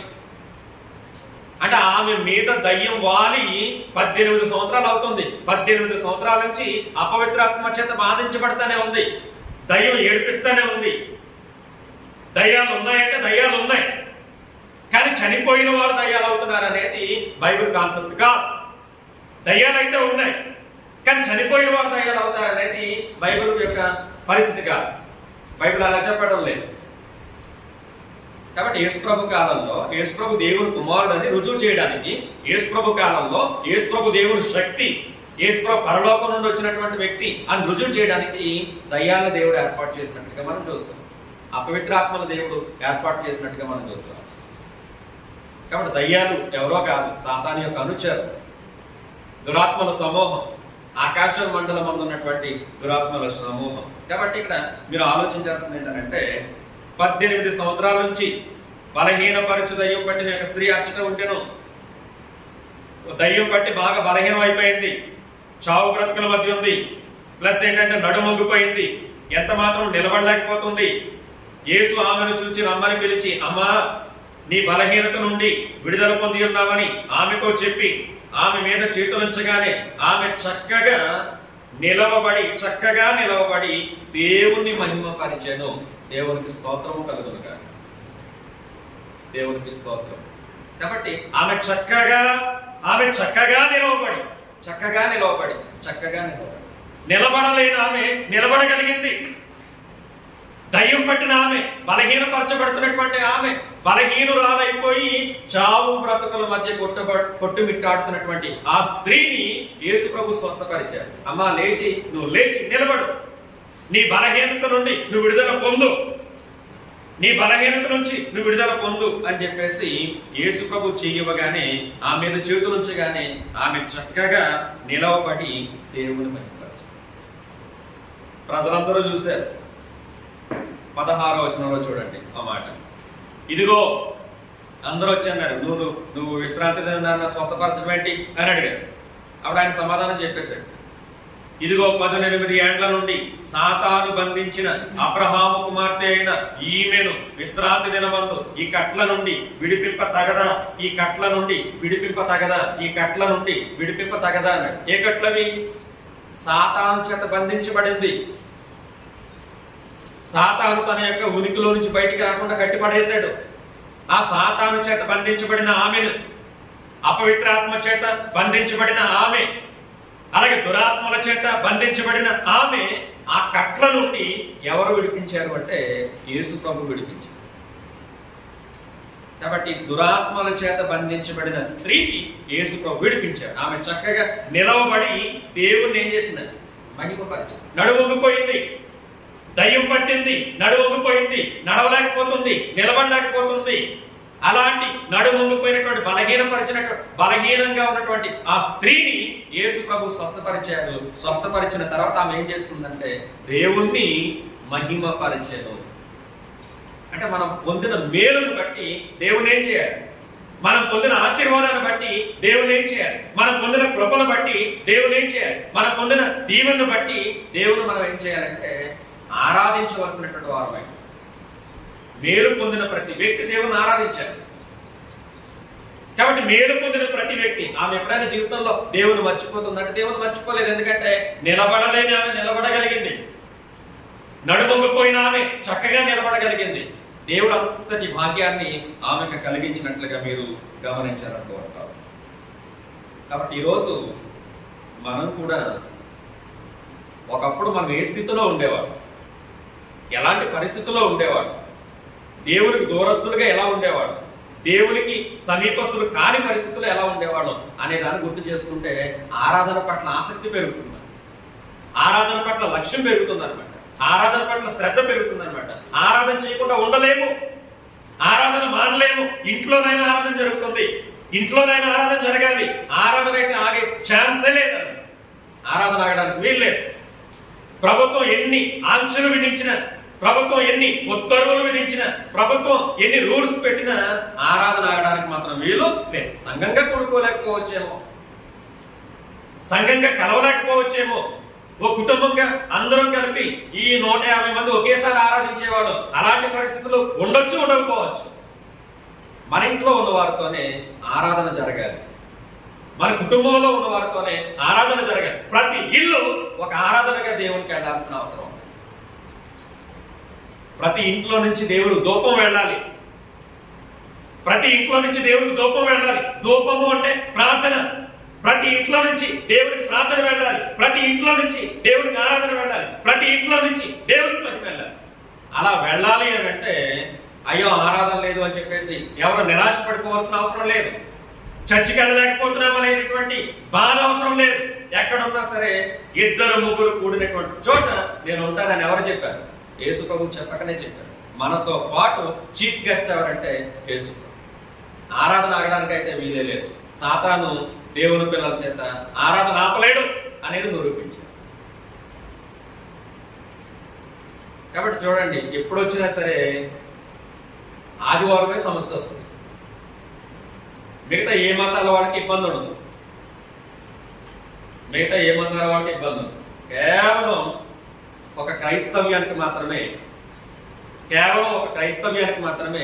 ఈ ఇబ్బంది అనాది కాలం నుంచి ఏర్పడతానే. ప్రారంభంలో క్రైస్తవులు ఒక చోట కూడుకోవడానికి వీలులేవు. అందుకనే ఇంటనున్న సంఘములు అంటాడు. బైబిల్లో రోమపత్రిక మీరు చదవండి. ఇంటనున్న సంఘమునకు వందనాలు అంటే ఆ ఇంట్లో ఓ ముగ్గురుంటే అదే సంఘం, ఆ ఇంట్లో ముగ్గురుంటే అదే సంఘం, ఆ ఇంట్లో ముగ్గురుంటే అదే సంఘం. కాబట్టి ఇంట్లో కూడుకుని ఆరాధించేవారు. ఒక 10 మంది కలిపి ఒక ఇంట్లో కూడుకునేవారు, ఒక 10 మంది కలిపి ఒక ఇంట్లో కూడుకునేవారు, ఒక 10 మంది కలిపి ఒక ఇంట్లో కూడుకునేవారు. అక్కడ ఆరాధన జరిగేది. ఆరాధనలు 5 కార్యక్రమాలు జరగాల్సిందే. రొట్టె తినేసాము, ద్రాక్షరసం తాగేసామంటే సరిపోదు. ఆరాధనగా జరగాలి. అది చర్చి బిల్డింగ్ లోనైనా, అది ఇంట్లోనైనా. అది విశ్వాసం నేర్చుకోవాల్సినటువంటి ప్రత్యేకమైనటువంటి అవసరం ఉంది. కాబట్టి ఇక్కడ మనం ఏం చెప్తున్నాం అంటే, ఒకప్పుడు మనం కూడా ఎలా ఉండేవాళ్ళం అంటే, ఎఫెసీ పత్రిక, నేను ముగింపుకు వస్తున్నాను. ఎఫెసీ పత్రిక అందరూ చదవండి ఒకసారి. ఎఫెసీ పత్రికని మనం ఎలా ఉండేవాళ్ళం మనకు అర్థం అవుతుంది. ఎఫెసీ పత్రిక బైబిల్ తీసిన వాళ్ళందరూ కలిపి ఆ వచనాన్ని చదువు. 2వ అధ్యాయం 1వ వచనం. అందరూ 1 2 3 స్టార్ట్. మీ అపరాధముల చేతను పాపముల చేతను మీరు చచ్చిన వారై ఉండగా ఆయన మిమ్మును క్రీస్తుతో కూడా బ్రతికించెను. ఎలా ఉండేవాళ్ళం? అపరాధముల చేతను పాపముల చేతను మీరు చచ్చిన వారై ఉండగా. అంటే ఏ స్థితిలో ఉండేవాళ్ళం మనం? భౌతికంగా బ్రతికే ఉన్నాం, అన్నం తింటున్నాం, అన్నీ చేస్తున్నాం, కానీ చచ్చిపోయిన వాళ్ళు అన్నాడు. ఎలా చనిపోయాం అంటే ఆత్మీయంగా చచ్చిపోయాం, ఆత్మీయంగా పతనం అయిపోయాం, ఆత్మీయంగా నాశనం అయిపోయాం, ఆత్మీయంగా దిగజారిపోయాం, ఆత్మీయంగా చెడిపోయాం, ఆత్మీయంగా పతనం అయిపోయాం. అలాంటి స్థితిలో దేవునికి దూరంగా ఉన్న మనలను యేసు ప్రభువారు రక్తము చిందించి చనిపోయి సమాధి చేయబడి తిరిగి లేచి మనకి పాపక్షమాపణ ప్రసాదించారు. యేసు ప్రభు రక్తదానాల వల్ల, యేసు ప్రభు చిందించిన రక్తదానాల వల్ల, ఆయన అర్పించిన శరీరము వలన మనకేం కలిగిందనంటే విమోచన కలిగింది. చచ్చిన మనం, ఆత్మీయంగా చచ్చిన మన బ్రతుకులు, ఆత్మీయంగా చచ్చిన మన జీవితాలు, ఆత్మీయంగా చచ్చిన మన ఆత్మలు క్రీస్తులో రక్షించబడ్డాయి. అదే చెప్పాడు కింద 3వ వచనం. మళ్ళీ కలిపి చదువుదాం. వారితో కలిసి మనమందరము శరీరం యొక్కయు మనస్సు యొక్కయు కోరికలను నెరవేర్చుకొనొచ్చు మన శరీరాశలను అనుసరించి మునుపు ప్రవర్తించు. ఎలా ఉన్నాం? మన శరీరాశలను అనుసరించి మునుపు ప్రవర్తించాం. అంటే మన ఇష్టం వచ్చినట్టుగా తిరిగాం, మన ఇష్టం వచ్చినట్టుగా బ్రతికాం, మన ఇష్టం వచ్చినట్టుగా నడిచాం, మన ఇష్టం వచ్చినట్టుగా మాట్లాడాం, మన ఇష్టం వచ్చినట్టుగా బ్రతికేస్తాం, మన ఇష్టం వచ్చినట్టుగా మన కోరికలు నెరవేర్చుకున్నాం. మనకేం కావాలో అవే చూసుకున్నాం తప్ప దేవుని మర్చిపోయాం. దేవుని భయం లేని పరిస్థితి, దేవుని భయం లేని పరిస్థితి, ప్రార్థన లేని పరిస్థితి, వాక్యం లేని పరిస్థితి, ఆరాధన లేని పరిస్థితి. అలాంటి మనం ఇక్కడ అంటున్నాడు, మన శరీరాశలను అనుసరించి మునుపు ప్రవర్తించుచు కడమ వారి వలనే స్వభావ సిద్ధముగా దైవోగ్రతకు పాత్రులమై ఉంటిమి. అంటే ఆత్మీయంగా చచ్చిపోయినట్టు మనం దైవోగ్రతకి పాత్రులమైపోయాం. దేవుని శాపానికి గురైపోయిన స్థితి మంది, దేవుని ఉగ్రతకి గురైపోయిన పరిస్థితి మంది, దేవుని యొక్క శాపానికి అర్హులుగా ఉన్నాం. మనం ఆశీర్వాదానికి పిలువబడ్డాం, శాపగ్రస్తులుగా బ్రతుకుతున్నాం. లోకం శాపగ్రస్తమైన జీవితాలు, శాపగ్రస్తమైన తలంపులు, శాపగ్రస్తమైన ఆలోచనలు, శాపగ్రస్తమైనటువంటి బ్రతుకులు, ఇలాంటి బ్రతుకుల నుండి పరమదేవుడు యేసు ప్రభు వారి ద్వారా విమోచించాడు. ఇది మనకు అర్థమైతే, ఈ సత్యం మనకు అర్థమైతే, ఈ వాక్యం మనకు అర్థమైతే, ఈ బోధ మనకు అర్థమైతే ఆరాధన చేయకుండా ఎలా ఉండగలుగుతావు? ఆరాధన చేయకుండా ఎలా బ్రతకగలుగుతావు? ఆరాధన లేకుండా ఎలా ఉండగలుగుతావు? కాబట్టి ప్రతి వ్యక్తి ఆరాధన చేయాల్సిందే. ఆరాధన మానే ఛాన్సే లేదు. ప్రతి వ్యక్తి ఆరాధన చేసుకోవాలి. ఆరాధన చేయాలి అంటే ఎక్కడి నుంచి వచ్చామో తెలియాలి మనకి. ఎలా ఉండేవాడిని యేసు ప్రభు ఎలా చేశాడు, ఎలా ఉండేవాడిని దేవుడు ఎలా మార్చాడు అనేది అర్థం అవ్వాలి. పౌలు అంటాడు, ఆ ఎక్స్పీరియన్స్ పౌలు చెప్పాడు. తిమోతికి రాసినటువంటి మొదటి పత్రిక 1వ అధ్యాయం 12వ వచనం. తన ఎక్స్పీరియన్స్ గురించి తను మాట్లాడుతూ ఎంత గొప్పగా చెప్పాడో చూడండి. తిమోతికి రాసిన మొదటి పత్రిక 1వ అధ్యాయం 12వ వచనం. పూర్వము, ఇప్పుడు కాదు. పూర్వం అంటే దాని అర్థం క్రీస్తులోకి రాకముందు. పూర్వము అంటే దేవుని నమ్మక ముందు. పూర్వము అంటే బాప్తిసం పొందక ముందు. పూర్వము అంటే వాక్యానికి లోబడక ముందు. పూర్వము అంటే మారు మనసు లేనప్పుడు.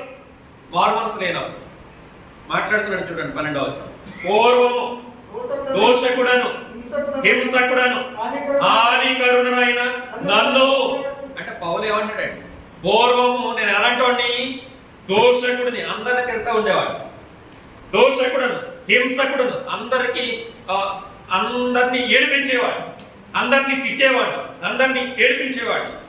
దోషకుడను, హింసకుడను, హానికరుడను అంటే అందరిని బెదిరించేవాడు. ఇది ఎవరి ఎక్స్పీరియన్స్ అనమాట? పౌలు తన జీవితంలో తన ఎక్స్పీరియన్స్ మాట్లాడు. దోషకుడను, హింసకుడను, హానికరుడను ఆయన నన్ను అంటే నేను ఎలాంటి వాడిని? ఒకప్పుడు ఇలా ఉండేవాడిని, ఒకప్పుడు ఇలా బ్రతికేవాడిని, ఒకప్పుడు ఇలా జీవించేవాడిని. అవన్నీ మాట్లాడుతూ ఇక్కడ అంటున్నాడు, తన పరిచర్యకు నియమించి నమ్మకమైన వానిగా ఎంచినందుకు నన్ను బలపరిచిన మన ప్రభు అయిన క్రీస్తు యేసునకు కృతజ్ఞుడనై ఉన్నాను. ఇప్పుడు ఏం చేశాడంటే అలాంటి నన్ను తన పరిచర్యకు నియమించాడు, అలాంటి నన్ను నమ్మకమైన వారిగా ఎంచాడు, అలాంటి నన్ను రక్షించాడు. అందుకు నేను ప్రభు అయిన యేసు ద్వారా తండ్రి అయినటువంటి దేవుడికి ఏం చెల్లిస్తున్నాను? కృతజ్ఞతాస్తుతులు. ఆరాధన ఇదండి. ఎక్కడి నుంచి వచ్చామో తెలియాలి. పాపంలో నుంచి వచ్చాం. ఎక్కడికి వచ్చామో తెలియాలి. పరిశుద్ధతలోకి వచ్చాం. పాపంలో నుండి పరిశుద్ధతలోకి వచ్చాం. చీకట్లో నుండి వెలుగులోకి వచ్చాం. సాతాను అధికారంలో నుండి దేవుని అధికారంలోకి వచ్చాం. ఈ అధికారాన్ని మనం మర్చిపోకూడదు. ఈ వెలుగు స్థితిని మనం మర్చిపోకూడదు. ఈ పరిశుద్ధతను మనం మర్చిపోకూడదు. దాన్ని జ్ఞాపకం చేసుకుంటూ అలాంటి గొప్ప స్థితిని మనకిచ్చినందుకు దేవునికి ఏం చెల్లించాలంటే కృతజ్ఞతాస్తుతులు. కృతజ్ఞతాస్తుతులు చెల్లించడమే దేవుని ఆరాధించడం. మన లైఫ్ని ఎక్కడ చూడండి, అక్కడ కుంటివాడు ప్రజలందరూ చూసి కుంటోడు కదా ఎలా నడవగలుగుతున్నాడు? దేవుడు స్వస్థపరిచాడు. దేవుడు స్తుతించారా లేదు? అంటే మనలను బట్టి దేవుని నామానికి ఘనత రావాలి. ఆ కుంటోడు వల్ల దేవుని నామానికి ఘనత వచ్చింది. అక్కడ నడుమొంగిపోయినటువంటి స్త్రీ వల్ల దేవుని నామానికి ఘనత వచ్చింది. అపోస్తలుడైనటువంటి పౌలు వల్ల దేవుని నామానికి ఘనత వచ్చింది. అలాగే మనం మారిన విధానం వల్ల, మన బ్రతుకు వల్ల, మన జీవితం వల్ల ఎవరికి మహిమ రావాలి? దేవునికి మహిమ. అలా మహిమ రావాలంటే ఎలాంటి స్థితిలో నుంచి దేవుడు నన్ను రక్షించాడు, ఎలాంటి పరిస్థితుల్లో నుంచి దేవుడు నన్ను విమోచించాడు, ఎలాంటి పరిస్థితుల్లో నుంచి దేవుడు నన్ను తీసుకొచ్చి ఇక్కడ కూర్చోబెట్టాడు అనేది మనకు తెలిసిన రోజున మనం ఆరాధనపై లక్ష్యం పెట్టడానికి, ఆరాధన శ్రద్ధగా చేయడానికి, ఆరాధన శ్రద్ధతో పాల్గొనడానికి అవకాశం. ఇక్కడ చూపించిన ఆసక్తి మన ఇంట్లో కూడా చూపిస్తుంది. సంఘంగా ఉన్నప్పుడు ఆరాధన ఎలా జరిగిందో మనకి లక్ష్యం అర్థమైతే, మనకి సత్యం అర్థమైతే ఇంట్లో కూడా సేమ్ అలాగే జరిగింది. ఆరాధన మానే ఛాన్స్ మన జీవితంలో ఎప్పుడూ రాకూడదు. సంఘంగా కలవచ్చు, కలవకపోవచ్చు, మనందరం ఒకే చోట కూడుకోకపోవచ్చు, అవకాశాలు ఉండొచ్చు, అవకాశాలు లేకపోవచ్చు. అవకాశాలు ఉన్నా అవకాశాలు లేకపోయినా ఆరాధన మాత్రం ఆగడానికి వీలు. ఇంట్లోనైనా జరిగాయి. బయటికి వెళ్ళే ఛాన్స్ లేనప్పుడు ఇంట్లోనైనా జరిగాయి. బయటికి వెళ్ళే ఛాన్స్ వచ్చినప్పుడు బయటే చేద్దాం. అందరూ కలుసుకునేటప్పుడు అందరం చేద్దాం. అందరూ కలవలేనప్పుడు మనం ఒంటరిగానైనా సరే, ఇంట్లోనైనా సరే ఆరాధన చేయడానికి విశ్వాసులు సిద్ధంగా ఉండాలని మనస్ఫూర్తిగా మీ అందరినీ హెచ్చరిస్తూ, నన్ను హెచ్చరించుకుంటూ ఈ మాటలు ముగిస్తా ఉన్నాను. మీ అందరికీ నా హృదయపూర్వకమైన వందనాలు.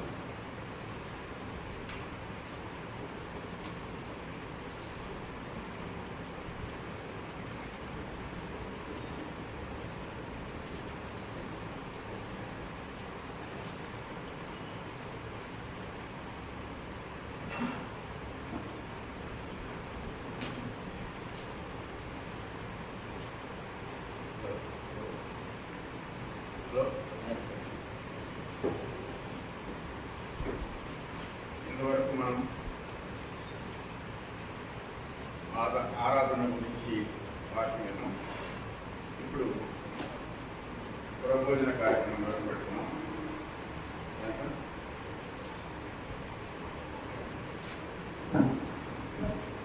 ప్రభోజన కార్యక్రమంలోకి వెళ్దాం. అందుకు ఒక కీర్తన 108లో పల్లవి మొదటి శరణం. పల్లవి మొదటి శరణం. 108 కీర్తనలో పల్లవి 6వ శరణం పాట.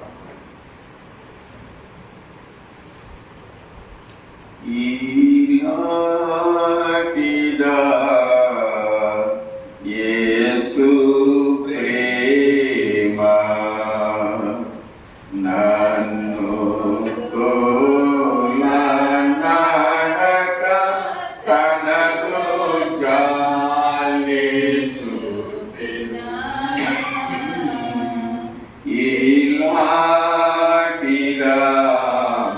యేసు ప్రేమ శోధనలు నన్ను చుట్టినప్పుడు నీతి బోధన మనసులో పుట్టించి పెంచి బాధలను బాపి మాపి ఇతి ఆదరణ చూపెనాయా యేసునందు. ఈలాటిదా యేసు ప్రేమ నన్ను తోలనడక తనకు జాలి చూపినగా. ఈలాటిదా యేసు ప్రేమ. దేవుని ప్రేమ, మన రక్షకుడైనటువంటి యేసు ప్రేమను గురించి వ్రాయబడినటువంటి కీర్తన కొంచెం మాత్రమే పాట. ఇప్పుడు మన ప్రభు అయిన యేసుక్రీస్తు ప్రభు వారు శిలువలో చేసినటువంటి త్యాగాన్ని జ్ఞాపకం చేసుకుంటూ ఆయన యొక్క మరణము, సమాధి, పునరుత్థానము అనబడినటువంటి ఈ ప్రభు భోజన కార్యక్రమంలో పాల్గొంటున్నాం. అందరూ కూడా మిమ్మల్ని మీరు పరిశీలించుకోండి, పరీక్షించుకోండి, ప్రార్థించుకోండి. యోగ్యమైన రీతిలో ఈ ప్రభోజన కార్యక్రమంలో పాల్గొనడానికి సంసిద్ధులుగా ఉండాలని మేము అందరినీ కూడా ప్రేమపూర్వకంగా కోరుతున్నాం.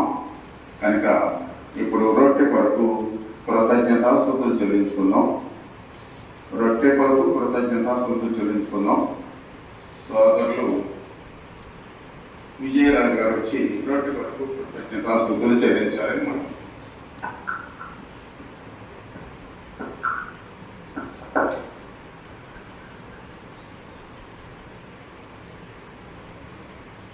ప్రార్థించుకుందాం.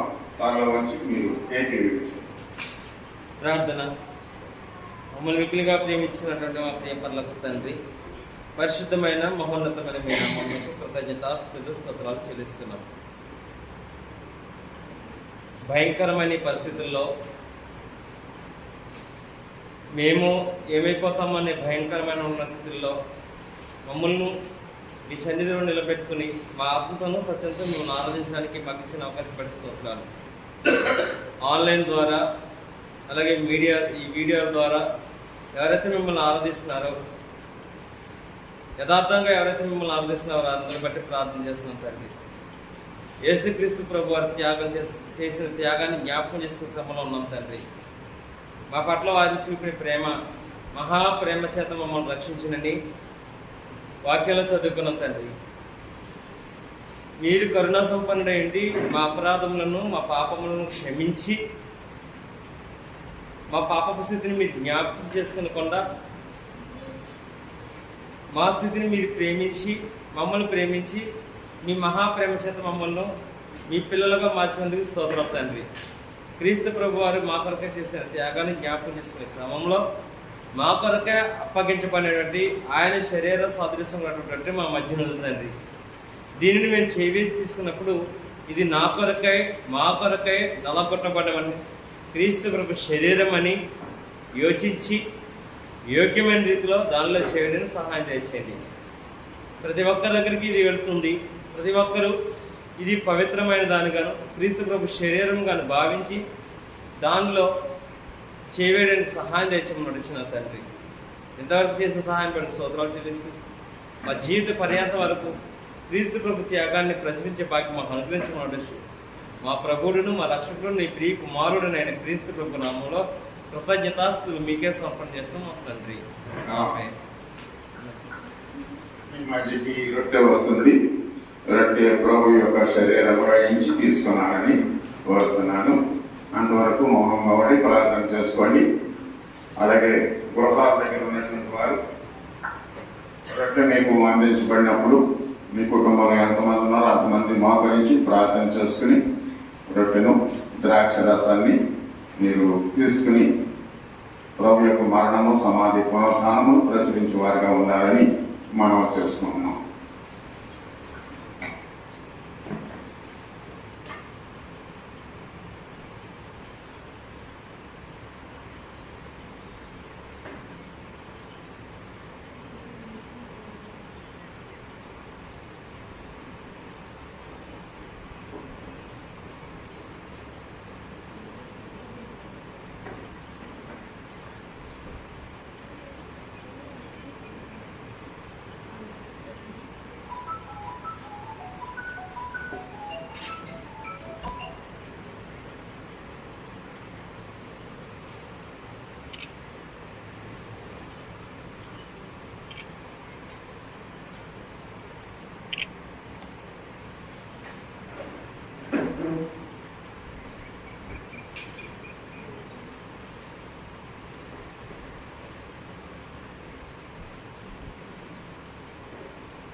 ఆ ప్రకారమే భోజనమైన పిమ్మట ఆయన ఒక పాత్ర ఎత్తి పట్టుకుని కృతజ్ఞతాస్తుతులు చెల్లించి, ఇది మీ కొరకై చిందించబడుచున్న నా రక్తం, దీన్ని తీసుకొని సేవించిన ప్రభువారు తన శిష్యులకు చెప్పిన మాదిరిగా మన మధ్యలో ఉన్నటువంటి ద్రాక్ష రసం నిమిత్తం మరొకసారి కృతజ్ఞతాస్తుతులు చెల్లించుకున్నాం. సోదరులు సాల్మన్ గారు వచ్చి ఈ సమయంలో కృతజ్ఞతాస్తుతులు చెల్లించాలని మనం చేస్తున్నాం.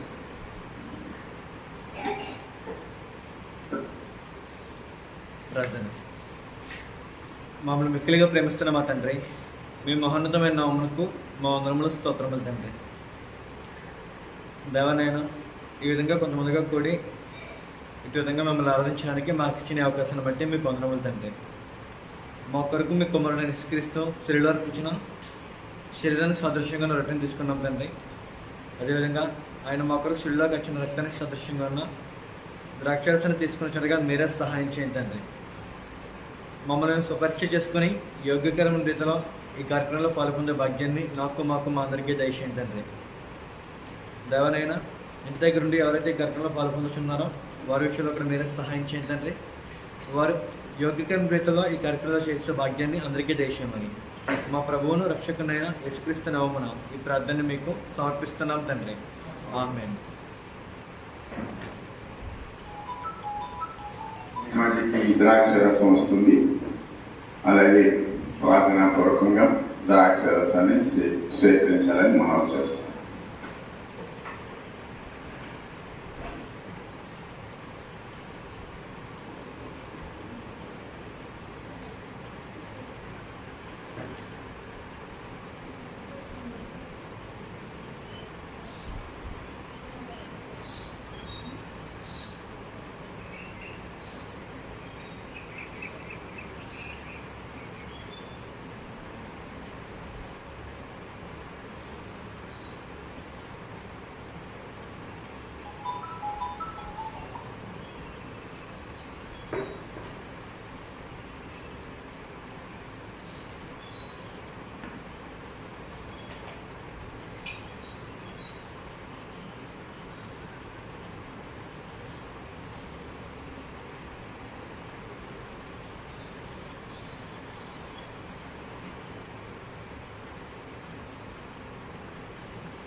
మధ్యలో ఉన్నటువంటి దిలీప్ కుమార్ ప్రార్థన చేస్తారు.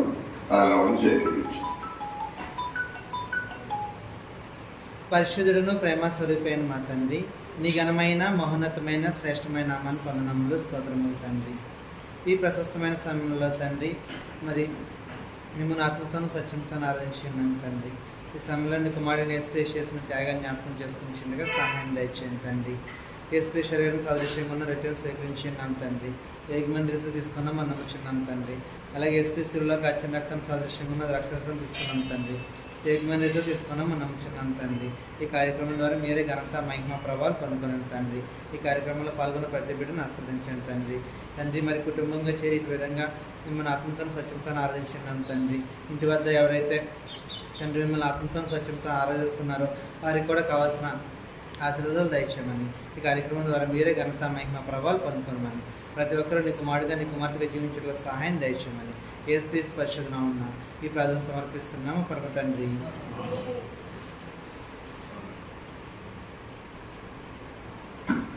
ఇంతవరకు దేవుడు తన యొక్క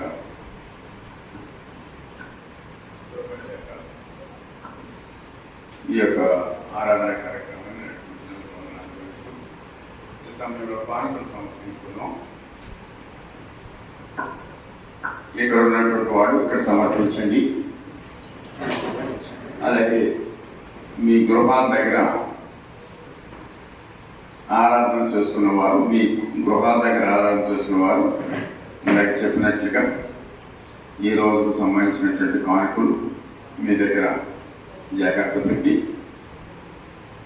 ఎప్పుడు సంఘం దగ్గరికి రావడానికి అవకాశం కుదురుతుందో అప్పుడు కానీ, లేకపోతే మీ దగ్గరికి రొట్టె ద్రాక్షరసం తీసుకొచ్చి ఇస్తున్నటువంటి బిడ్డలకు కానీ వాటిని అప్పగిస్తే అవి తీసుకొచ్చి సంఘానికి అప్పగిస్తారు. ఆ విధంగా సువార్త పని ముందుకు వెళుతుంది. ఆ విధంగా మీరు మీ కార్యక్రమాల్లో ఈ 5 కార్యక్రమాలు ఖచ్చితంగా చేయడానికి నిమగ్నమై ఉండాలని కోరుతున్నాను. 345 కీర్తన పాడుచుండగా కానుకలు సేకరించవలసిందిగా సోదరులు రాబర్ట్ కుమార్ గారిని కోరుతున్నాను. సమర్పణ చేయుము ప్రభువునకు నీ దేహము ధనము సమయమును సమర్పణ చేయుము ప్రభువునకు నీ దేహము ధనము సమయమును.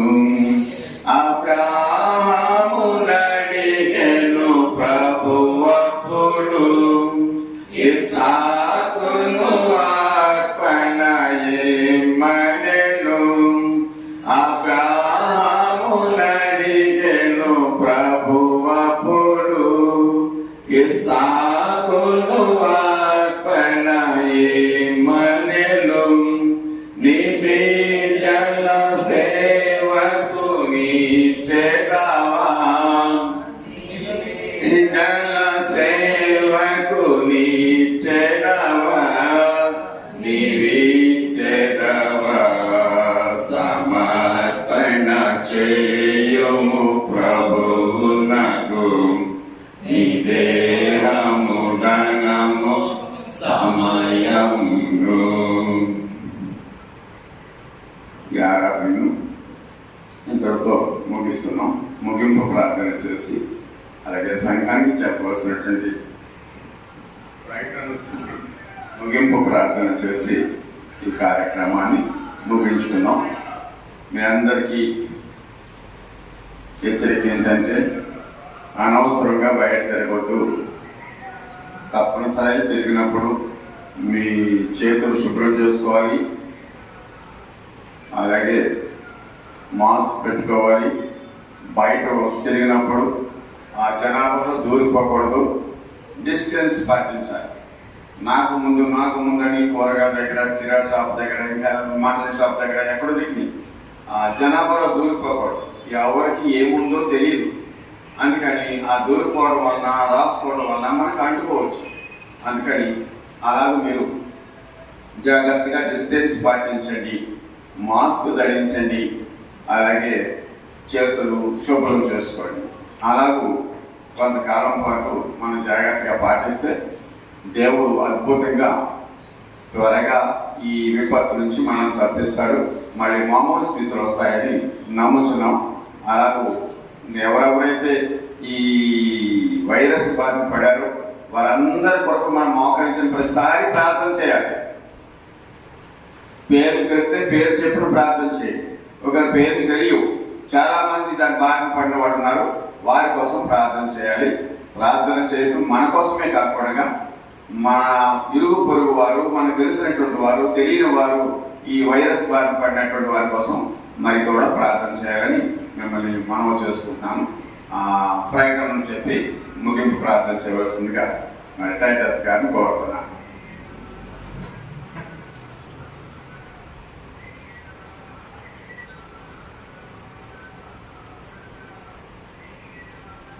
ఇంతవరకు జరిగిన ఆరాధన మహోన్నతులైన మా తండ్రి అంగీకరించాలనుకుంటాం. కార్యక్రమాన్ని క్రమంగా నడిపించడంలో సహాయపడండి. స్థానిక సంస్థలకు దైవసేవకి ప్రత్యేకించి ఉన్నట్టు ఆరాధనలో పాల్గొందిన మీ అందరికీ కూడా ప్రత్యేకించి హృదయపూర్వకంగా ఉంటాను.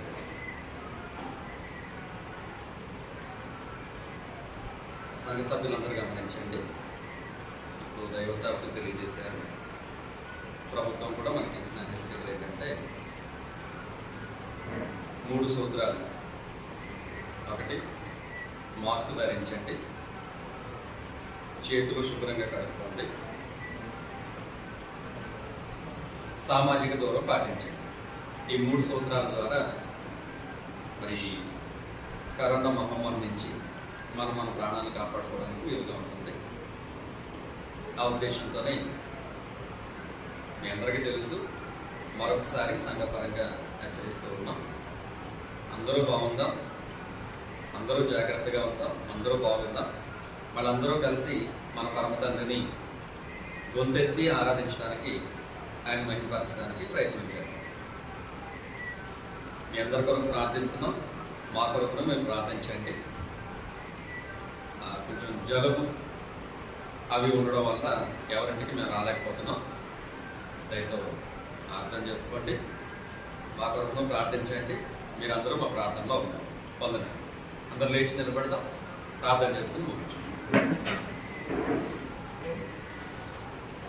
సమస్తమును నీతి న్యాయములతో పరిపాలిస్తున్న మా గొప్ప తండ్రి, మీ అపారమైన ప్రేమను బట్టి, కృపను బట్టి మీకు మా కృతజ్ఞతాస్తుతులు చెల్లిస్తా ఉన్నాం. మా పరలోకపు దేవ, దేవుని కుమారులుగా ఉండడానికే మమ్మల్ని సృష్టించావు. దేవుని ప్రేమను అర్థం చేసుకోలేక, దేవుని గొప్పతనాన్ని అర్థం చేసుకోలేక ఈ లోకాధికారి సాతాను మాయ మాటల్లో పడి మా జీవితాన్ని నాశనం చేసుకున్నాం. సాతాను చిప్పుడు మాటలు విని మా జీవితాన్ని దుర్భరమైన జీవితానికి మార్చుకున్నాం. అయినా మీరు మమ్మల్ని ప్రేమించి మా దుర్భరమైన జీవితాన్ని తొలగించడానికి, మమ్మల్ని నీతిమంతులుగా తెచ్చడానికి, పరిశుద్ధపరచబడటానికి మీ కుమారుడైన యేసు ప్రభు వారిని భూలోకానికి పంపి ఆయన చేసిన త్యాగం మూలంగా మాకు పాపక్షమాపణ, మా అపరాధములకు విమోచన కలుగు చేసిన విధానం కొరకు స్తోత్రాలు. ఉగ్రతకి లోనైన మేము, శాపానికి లోనైన మేము, నిత్య నరకానికి లోనైన మేము యేసు ప్రభు సువార్త విని బాప్తిసం పొందడం ద్వారా, యేసు ప్రభు సువార్తను విని మారుమనసు పొందడం ద్వారా, యేసు ప్రభు నందు విశ్వాసం ఉంచడం ద్వారా మాకు పాపక్షమాపణ ఇచ్చి, పరిశుద్ధమైన జీవితాన్ని ఇచ్చి, నీతిమంతమైన బ్రతుకునిచ్చి, క్రీస్తు ప్రభువు సంఘంలో మమ్మల్ని కూర్చుండబెట్టినందుకు మీకు స్తోత్రాలు చెల్లిస్తా ఉన్నాం. నేను సాతాను చేత పరిపాలించబడుతున్న మేము రక్షణ పొందడం ద్వారా క్రీస్తు ప్రభు యొక్క పరిపాలనలోకి తీసుకొచ్చినందుకు స్తోత్రం. యేసు ప్రభు యొక్క పరిపాలనలో మేము ఉన్నాం. ఆ పరిపాలనలో జాగ్రత్తగా మా విశ్వాసాన్ని కాపాడుకుంటూ, భక్తిని కాపాడుకుంటూ, విశ్వాసాన్ని భక్తిని కాపాడుకుంటూ మరింత ముందుకు కొనసాగేటట్టుగా దీవించమని వేడుకుంటా ఉన్నాం. నాయన ఈ సమయంలో నాయన పాప స్థితిలో ఉన్న మమ్మల్ని నీతిమంతమైన స్థితిలోకి తెచ్చావు. దుర్భరమైన జీవితాన్ని గడుపుతున్న మేము పరిశుద్ధమైన జీవితాన్ని గడపగలిగినందుకే సహాయం చేశాం. ఈ గొప్ప స్థితిని బట్టి మిమ్మల్ని ఆరాధించడానికి వచ్చాం, మిమ్మల్ని గణపరచడానికి వచ్చాం, మిమ్మల్ని స్తుతించడానికి, మహింపరచడానికి, మీ సన్నిధిలో మీ కృతజ్ఞతాస్తుతులు చెల్లించడానికి వచ్చాం. మమ్మల్ని దీవించండి, జ్ఞాపకం చేసుకునండి. ఆరాధన ప్రారంభం చేసుకున్నాం, ప్రార్థనతో పాటలు పాడుకున్నాం, వాక్యాన్ని చదువుకుని వాక్యం నేర్చుకున్నాం, ప్రభోజన కార్యక్రమంలో పాల్గొందాం, కానుకలు అర్పించాం. నేను ఇవ్వబడిన కానుకలను దీవించండి, ఆశీర్వదించండి. సంఘ క్షేమాభివృద్ధిలో, సువార్థికుల పోషణలోను, సంఘ క్షేమాభివృద్ధిలోను, పరిశుద్ధుల యొక్క అవసరతను తీర్చబట్టంలోను ఉపయోగపడినట్లుగా దీవించమని కోరుకుంటున్నాను. ఆరాధనకు వచ్చిన ప్రతి బిడ్డను దీవించండి. వారి గృహాల్లో ఆరాధన జరిగించుకుంటున్న వారిని ఆశీర్వదించండి. వారి కుటుంబంగా కూడుకుని మీ సన్నిధిలో మోకరించి వారు ఆరాధిస్తూ ఉన్నట్లయితే వారిని వారి కుటుంబాలు దీవించండి, వారిని వారి కుటుంబాలను బలపరచండి. ఇంతవరకు జరిగిన కార్యక్రమాన్ని బట్టి మీకు స్తుతులు చెల్లిస్తూ మీ ఆశీర్వాదాలు అందరిపైన అనుగ్రహించమని కోరుకుంటాము. నేను సంఘ సువార్థికులను దీవించండి, వారు క్షేమంగా ఉండాలి. వారి ద్వారా ఇంకా అనేకమైన చోట్ల పరిచర్య విస్తరించబడాలి. వారిని మీరు భద్రతలో కాపాడండి, మీ దీవంతో నింపి నడిపించండి. మంచి ఆరోగ్యం, మంచి ఆయుష్ వారికి మనం ప్రార్థిస్తూ ఉన్నాం. సంఘ సభ్యులందరి కొరకే ప్రార్థిస్తున్నాం. ప్రతి కుటుంబాన్ని దీవించండి, ప్రతి కుటుంబాన్ని ఆశీర్వదించండి, ప్రతి కుటుంబాన్ని వర్ధలించండి. అందరూ బాగుండాలి, అందరూ క్షేమంగా ఉండాలి, అందరూ జాగ్రత్తగా ఉండాలి, అందరూ సురక్షితంగా ఈ ప్రమాదం నుండి బయటపడాలి. అలా మీ సహాయం దయచేయండి. అలాగే ఆరాధనకు వస్తున్న ప్రతి బిడ్డని దీవించండి. మాకు తెలిసిన ఇరుగు పొరుగు అందరినీ దీవించండి. నేను మా పట్టణాన్ని కాపాడండి, మా రాష్ట్రాన్ని కాపాడండి, మా దేశాన్ని కాపాడండి, ప్రపంచం యావత్తును కాపాడండి. అందరూ వెలువెల్లాడిపోతున్నారు నాయన. ఈ కరోనా సెకండ్ వేవ్ లో చాలా మరణాలు చూస్తా ఉన్నాం. అనేక మంది దైవ సేవకులు ప్రాణం విడిచారు, అనేక మంది దైవ సేవకులు నాయన మరి అశువులు బాసిన వాళ్ళు ఉన్నారు, అనేక మంది చనిపోయారు. నాయన మీ చిత్తమైతే వారి కుటుంబాలను ఆదరించండి, దైవ సేవకుల కుటుంబాల్ని ఆదరించండి, దైవ సేవకుల కుటుంబాల్ని దీవించండి. వారి తర్వాత చక్కటి పని జరిగేటట్టుగా నాయన వారి కుటుంబాల నుంచి వ్యక్తులను, వారి సంఘముల నుంచి వ్యక్తులను లేవనెత్తండి. మంచిగా పరిచర్య ముందుకు జరగడానికి సహాయం చేయండి. సంఘాల్లో ఏ విధమైనటువంటి ఇబ్బందులు లేకుండా, సమస్యలు లేకుండా, గొడవలు లేకుండా అందరూ సామరస్యంగా ముందుకు కొనసాగేటట్టుగా సహాయం చేయండి. దైవ సేవకులు మరణించినప్పుడు సంఘాల్లో అలజడి రాకుండా చక్కటి పరిచర్య ముందుకు కొనసాగడానికి సహాయం చేయమని ప్రార్థిస్తా ఉన్నాను. అలాగే సంఘ సభ్యులు అనేక మంది నేను ప్రజలు చనిపోతా ఉన్నారు, వారందరినీ జ్ఞాపకం చేసుకోండి. ఈ మరణాలు ఆపండి, ఈ మరణాలు అయినా మరి పూర్తిగా నిషేధించండి. ఈ మరణాలు, ఈ కరోనా వల్ల అనేక మంది చనిపోతున్నారు. మీ చిత్తమైతే కరోనాపై ప్రజలకు విజయం దయచేయండి. మా పట్టణానికి, మా దేశానికి, మా రాష్ట్రానికి, ప్రపంచం యావత్తుకి ఈ కరోనాపై విజయం దయచేయండి. ఇప్పుడైనా కన్నీరు విడిచి ఉపవాసం ఉండి నా యొద్దకు రండని యోవేలు ప్రవక్త చాటించినట్టుగా ఇప్పుడైనా మారుమనసు పొందాల్సినాడు, మారుమనసు పొందడానికి, బాప్తిజం పొందాల్సినాడు, బాప్తిజం పొందడానికి, వాక్యం వినాల్సినాడు, వాక్యం వినడానికి, సువార్తను నమ్మాల్సినాడు, సువార్తను నమ్మడానికి, సువార్తను అంగీకరించి బాప్తిజం పొందినాడు, రక్షణ కొనసాగించడానికి, పడిపోకుండా ఉండడానికి, తొలగిపోకుండా ఉండడానికి, దేవుని క్రమంలో ముందుకు నడిపించబడటానికి మీరే సహాయం దయచేయండి. మహిమాగంతా పొందమని, ఈ కరోనా బారిన పడినటువంటి నైనా మరి ఎవరెవరైతే ఉన్నారో వారందరినీ స్వస్థపరచమని, సంపూర్ణమైన ఆరోగ్యంతో, ఆయుష్తో మీరే నడిపించమని, ఈ ఉదయకాల ఆరాధన ఇంత సక్రమంగా జరిగించినందుకే స్తోత్రాలు చెల్లించు. యేసుక్రీస్తు నామమున ఈ ప్రార్థన మీకు సమర్పించుచున్నాము తండ్రి, ఆమేన్. అందరికీ వందనాలు. దేవుడు మిమ్మల్ని, మీ కుటుంబాన్ని దీవించి ఆశీర్వదించును గాక. ఆమేన్.